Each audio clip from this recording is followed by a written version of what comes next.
Hello, everyone. I would like to take this time to congratulate Rachel Zachary, who won the very first copy of With Her Last Breath.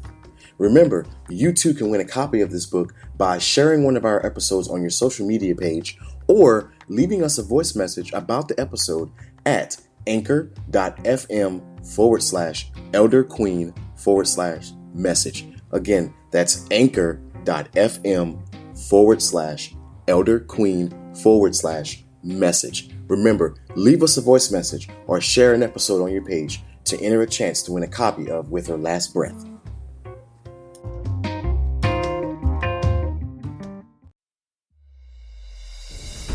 During today's episode, we dive into a dialogue of recognizing the signs and how we can help those who are suffering from this illness. Make sure that if you sense at all that someone is considering harming themselves, you do not leave them alone. You listen well, you ask the tough questions, and you get them help. When it feels like they're flying and they're going to go off the handle, fly with them and try to slow them down. Or if it feels like they're walking too fast and they're walking right into the decision that they want to make, walk alongside them and try to steer them in another direction. But we need to be really careful. Get them help regardless, whether they want the help or not. Listen in to this dialogue and listen on how we can help those who are suffering from suicide.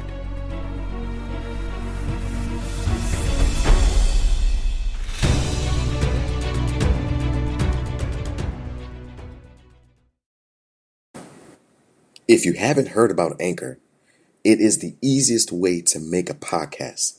Please, let me explain. 1, it is free. 2, there's creation tools that allow you to record and edit your podcast right from the phone or computer. Anchor will distribute your podcast for you so it can be heard on Spotify, Apple Podcasts, and many, many others. You can make money from your podcast with no minimum listenership. It is everything you need to make a podcast in one place. So please, download the free Anchor app and go to anchor.fm and get started today.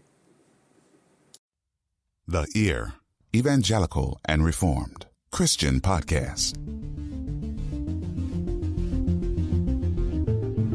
Welcome to The Ear, the Evangelical and Reformed, a Christian podcast that urges you to think deeper and draws you closer to God through faith. Through powerful sermons, teaching segments, and discussions, The Ear hopes to give you a different perspective on secular topics from a Christian worldview. He who has ears to hear, let him hear. Please welcome your host, Brandon Queen.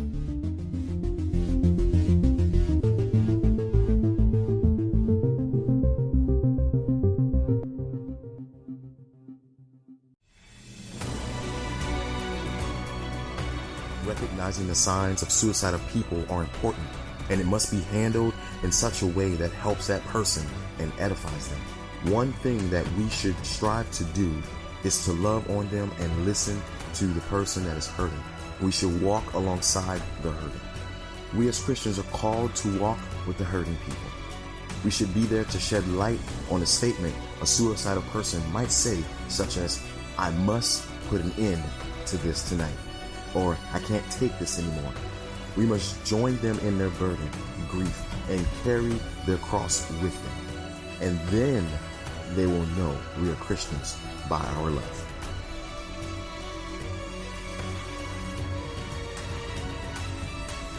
Good morning, podcast world. Welcome back to the Ear Podcast for another episode of Season 3, Suicide and Hope. And today we're going to be talking about recognizing the signs. We have with us the author of With Her Last Breath, Barbara Roberts. Welcome back, Ms. Barb. Thank you so much. It's a privilege to be back with you, Brandon. Awesome. Great to have you back. Now, we're going to go ahead and dive right on into these questions. And recognizing the signs is what this episode is entitled. And it's something that we as people need to learn how to do. All right. So I'm in law enforcement, so I have to learn how to read people. I have to learn how to investigate. I have to learn all these cool trades and tricks to help me with my career and to help me advance. Mm-hmm. Well, the same thing goes with friendships. You know, we have to be able to read our friends, understand our family members, so we can recognize anything that's off or odd with them. Would you say that would be Yeah, a true statement, Miss Barb? I absolutely would. When you think about it, the more we know somebody, the better we know somebody, then the better and the easier we'll know when things are just a bit off. They're just not quite right and something's going on with them, right? That's true with any friend of ours. So, absolutely, that's a very true statement. Okay. So in the book, With Her Last Breath, we kind of talked about Kathy's life in the past couple episodes, and we pointed out some things with her journal, with the last 36 hours. We said it was filled with compassion on some parts, filled with depression, and of course the thought of suicide in others, and then also how she was going to commit her act. Yeah. So, the first question of the morning is, should we clarify depression and suicidal thoughts as a mental issue or not? That's a great question. I I think it's kind of yes, but and how I would answer that is it can be certainly a mental issue, but not necessarily an ongoing mental issue. I mean, sometimes, people have gone along and gone along and gone along. Like, for instance, in the Denver area where I live, recently in the last few months, we've had a number of suicides at 5 area high schools. And these kids, and I didn't know all of them, but, they lived life like a teenager would. And then they had one thing pile on another, and they made the horrible decision to end their life.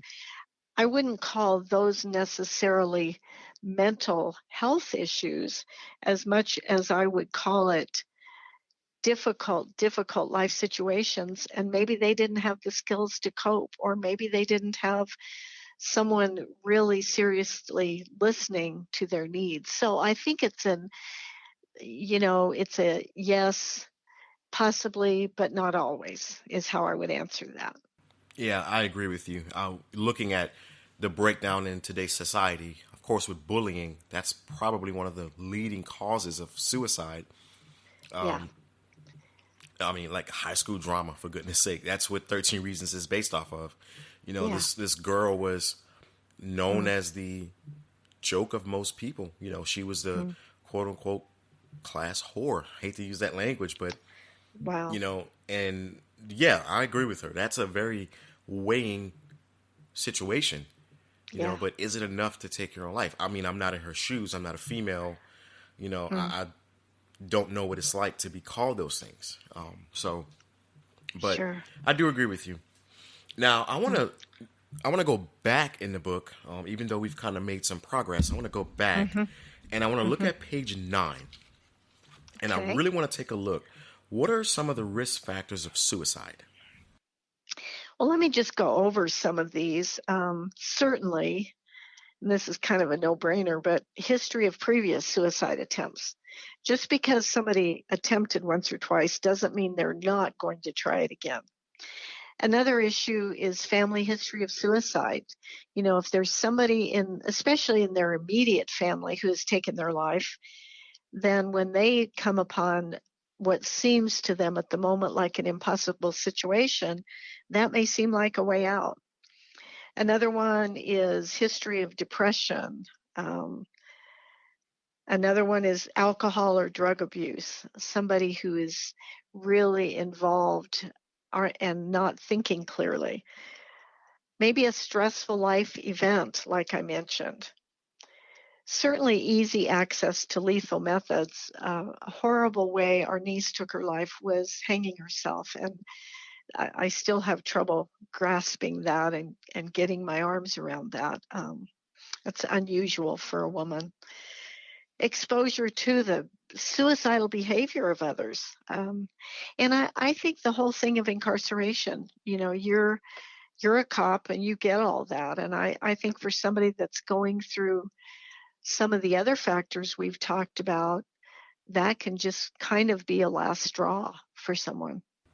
Right, and I have got to commend my sheriff, Craig Weber. I mean, he's up for re-election right now, and I hope he wins. But this guy literally has a heart for and we have to use the word inmates because that's what they are.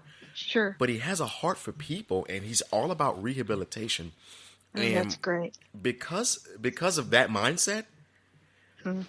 like suicidal tendencies will probably fade away in our correctional system here in Louisiana, in Thibodaux, because he is pouring all of his resources into rehabilitating the person, getting them the counseling they need, getting them the help they need, helping most of them get a GED. I mean, this guy is That's wonderful. brilliant. And I mean, it's a simple thing. If you want to look at it from a micro standpoint, it's a very simple thing that will actually help prevent a major thing. That's amazing. You know, That's great. so You bet. kudos to my sheriff. I mean, he's forethinking all of this stuff in the midst of a re-election. Yeah, And that's amazing. has already accomplished most of it in the midst of a re-election. You know, so I mean, this is a godly man that I respect. You know, I love this guy. He's my boss. And I'm not just saying that because he's up for re-election. I'm saying that because he is actually and has been for the past 3 years working on this. You know, and especially when it comes to incarceration rate, he wants to see that drop in this parish. And you know, if we can keep them out of jail and keep them from making suicidal thoughts and give them the tools they need to survive in a world that's so harsh toward criminals, yes, that does help. Absolutely. So, what behaviors are warning signs of suicide? I mean, we talked about the risk factors, but what are some warning signs? Well, that they talk about it, that they become despondent and just kind of don't have much interest in living and going on living. And, you know, things like drastic changes in behavior, maybe things that they loved, their work, their school, their hobbies. And kind of going along with that one is withdrawal from their friends and social activities. You know, all of a sudden they just want to go hide in their room.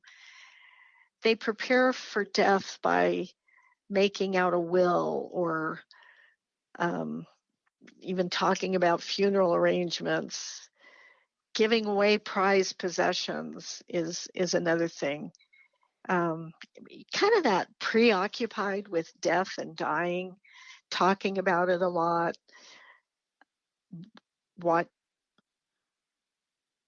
Watching things that, you know, just sort of are morbid and all encompassed with that. Lose an interest in personal appearance, dramatically increase their use of drugs and alcohol. And then this might sound really weird, Brandon, but so we've talked about all these things and sort of the warning signs, and then all of a sudden they're sort of euphoric.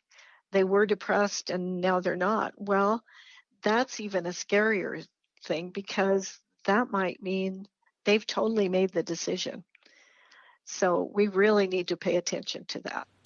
Absolutely. And you wrote in your book on page 10 that many behavioral and verbal clues, some subtle and others obvious, can alert a parent, a spouse, a teacher, a counselor, or a friend to one's suicidal intentions. And, you know, if you are a friend of a suicidal person, be intentional with your listening.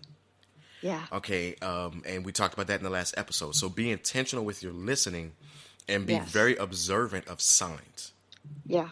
Because the two will work together for your favor, if you will, and you will be able to, you know, get the person help or at least start the process in some way. Sure. You know. You bet. You bet. Now, if a person seems troubled, is it safe to ask if they're thinking about hurting themselves, or can that increase the danger of their suicidal commitment? Well, let me answer the second one first. I don't believe it increases the danger. And for the first question, yes, I think not only is it safe to ask if they're thinking about hurting themselves, but I think we should. And we need to use discretion in how we ask that. And we're probably talking about